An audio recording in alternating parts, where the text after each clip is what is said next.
गेल्या आर्थिक वर्षामध्ये आपल्या विभागाकडून चांगला महसूल शासनाला मिळालेला आहे, काय एकंदरीत सांगाल त्या संदर्भात? नमस्कार, मी उपप्रादेशिक परिवहन अधिकारी रत्नागिरी राजवर्धन करपे.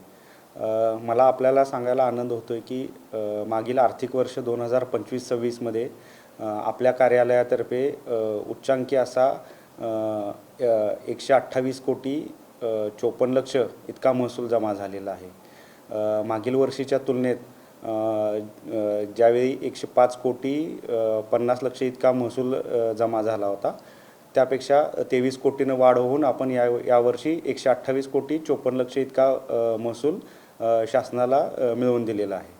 आणि याद्वारे आपण आपल्याला शासनानं जे उद्दिष्ट ठरवून दिलेलं त्यामध्ये आपण 100%हून अधिक महसूल या ठिकाणी मिळवलेला आहे. जो प्राप्त महसूल आहे त्यातील सर्वाधिक महसूल हा आपल्याला वाहनाच्या नोंदणीतून प्राप्त झालेला आहे.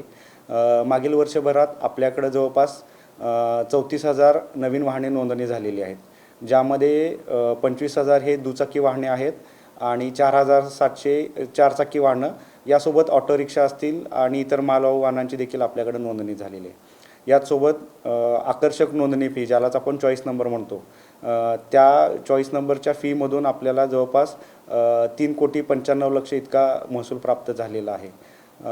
आमच्या कार्यालयाचे जे अंमल पथक असतं ते दोषी वाहनांवर कारवाई करतं आणि अशा दंड वसुलीतून जवळपास आपल्याला 3 कोटी 33 लक्ष असा महसूल प्राप्त झालेला आहे.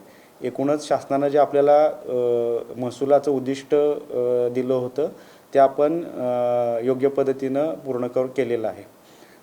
आपण जाणतात की परिवहन विभाग हा शासनाला महसूल मिळवून देणारा एक महत्त्वाचा विभाग आहे आणि याच पद्धतीची कारवाई आपण कामगिरी पुढील आर्थिक वर्षात देखील करण्याची आपली तयारी आहे आणि त्या पद्धतीनं आपण काम करतो.